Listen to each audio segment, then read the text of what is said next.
नमस्कार साथियों, स्वागत है आपका कंसेप्ट नर्सिंग क्लासेस में। आज की क्लास में RRB nursing superintendent exam special next practice test solve करेंगे। आज के प्रैक्टिस टेस्ट का पहला क्वेश्चन इस प्रकार है, यूट्रस की हाईली मस्कुलर लेयर कौन सी है? एंडोमेट्रियम, मायोमेट्रियम, पेरीमेट्रियम या all of above? Correct answer होगा इसका ऑप्शन बी, जो मायोमेट्रियम होती है ये यूट्रस की हाईली मस्कुलर लेयर होती है। इस प्रकार से इसका करेक्ट आंसर ऑप्शन बी बिल्कुल सही हो जाएगा। नेक्स्ट क्वेश्चन की ओर चलेंगे। यूट्रस की मेंस्ट्रुअल फेज कितने दिन की होती है? 5 डेज, 4 डेज, 10 डेज या 14 डेज? करेक्ट आंसर होगा इसका ऑप्शन बी, 4 डेज की होती है। कौन सी फेज?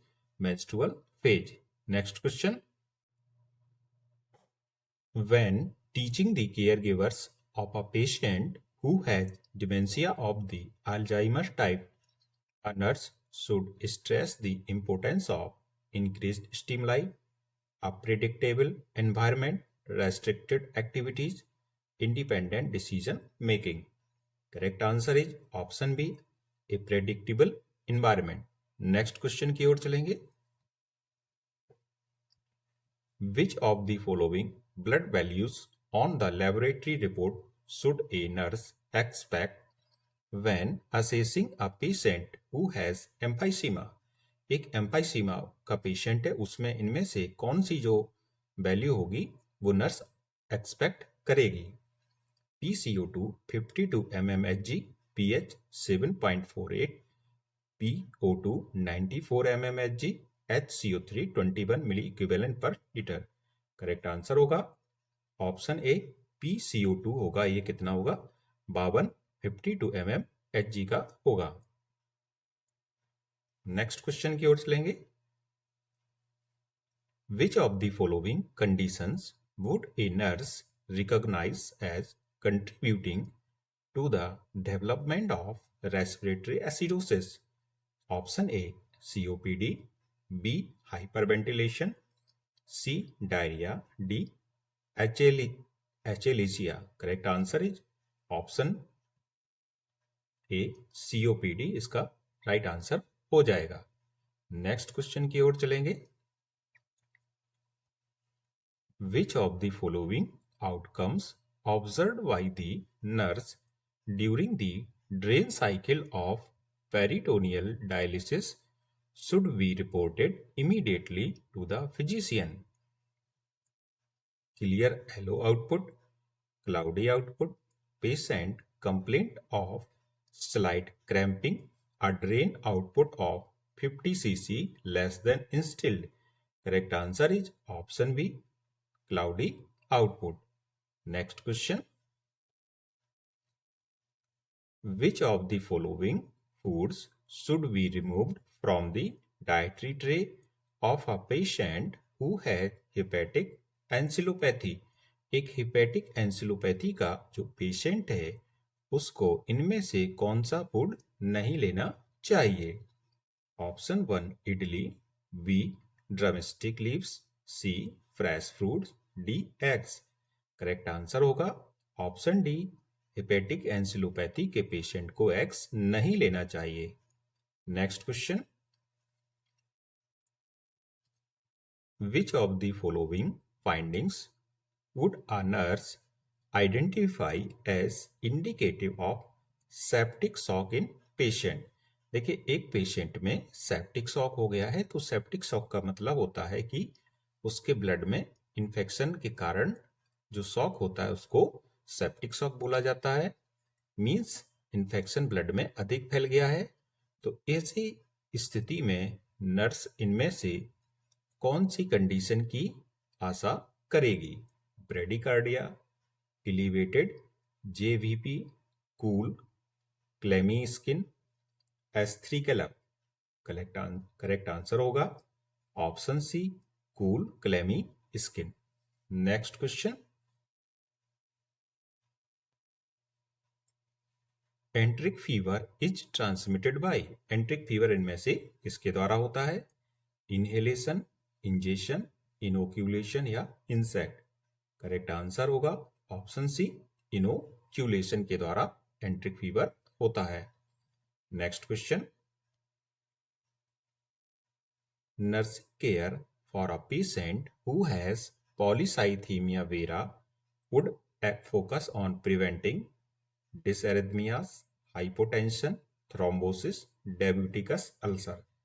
करेक्ट आंसर होगा इसका option C, thrombosis.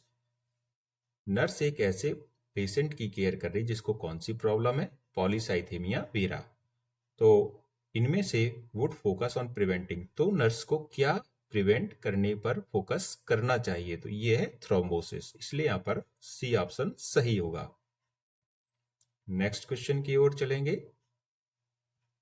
The length of the spinal cord in an adult male is, एक एडल्ट मेल में जो स्पाइनल कॉर्ड की लेंथ होती है कितनी होती है, 18 सेंटीमीटर, 45 सेंटीमीटर, 50 सेंटीमीटर या 36 सेंटीमीटर। करेक्ट आंसर होगा option B, 45 centimetre.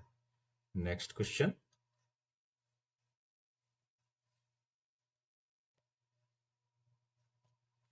Broca's area control, Broca area इनमें से किसे कंट्रोल करता है, sensory functions, speech, emotions, motor functions. Correct answer होगा ऑप्शन बी, ब्रोकाज एरिया किसको कंट्रोल करता है, स्पीच को कंट्रोल करता है। Next question, who invented the blood grouping as ABO, ABO जो ब्लड ग्रुप होता है, रक्त समूह होता है, इसकी खोज किसने की थी, Landsteiner, John Givon, William Harvey, Robert Vaucher. Correct answer is option A, इसकी खोज की थी लैंडस्टीनर ने, इसलिए करेक्ट आंसर ऑप्शन ए बिल्कुल सही हो जाएगा। नेक्स्ट क्वेश्चन की ओर चलेंगे। विच of the following vitamins is soluble in water, इनमें से कौन सी विटामिन ऐसी है जो कि वाटर में सॉल्युबल होती है, के, ई, वी, डी। करेक्ट आंसर होगा जो बी और सी होती हैं ये वाटर सॉल्युबल विटामिन होती हैं, इसलिए correct answer is option C. Next question, how many lobes are present in right lung, right lung में दाएं फेफड़े में कितने लोब्स पाए जाते हैं, 7, 2, 3, 9। करेक्ट आंसर होगा इसका ऑप्शन सी, 3 लोब्स पाए जाते हैं। Next question, into unequal right and left portion, इनमें से ऐसा कौन सा प्लेन है जो ब्रेन को दो अनइक्वल राइट और लेफ्ट पोर्शन में डिवाइड करता है, frontal plane, transverse plane, mid sagittal plane या पैरासैजिटल प्लेन। करेक्ट आंसर होगा इसका ऑप्शन डी, जो पैरासैजिटल प्लेन होता है ये ब्रेन को दो अनइक्वल राइट और लेफ्ट पोर्शन में डिवाइड करने का कार्य करता है। Next question, which channels are opened during depolarization in metabolism, potassium, iron, magnesium या कैल्शियम। तो यहाँ पर ऐसी कौन सी चैनल है जिसका कि जो चैनल ओपन हो जाती है कब, डीपोलराइजेशन के समय, जो कि मेटाबॉलिज्म में होता है। तो ये होगी option B, sodium ion channel, ये ओपन हो जाती है कब हो जाती है, depolarisation in metabolism. So the correct answer is option B. Next question, what is the outermost layer of heart called, endocardium, epicardium, myocardium या पेरिकार्डियम। जो हृदय की सबसे बाहरी लेयर होती है इसको एपिकार्डियम बोला जाता है, इसलिए यहां पर करेक्ट आंसर होगा ऑप्शन बी। नेक्स्ट क्वेश्चन की ओर चलेंगे।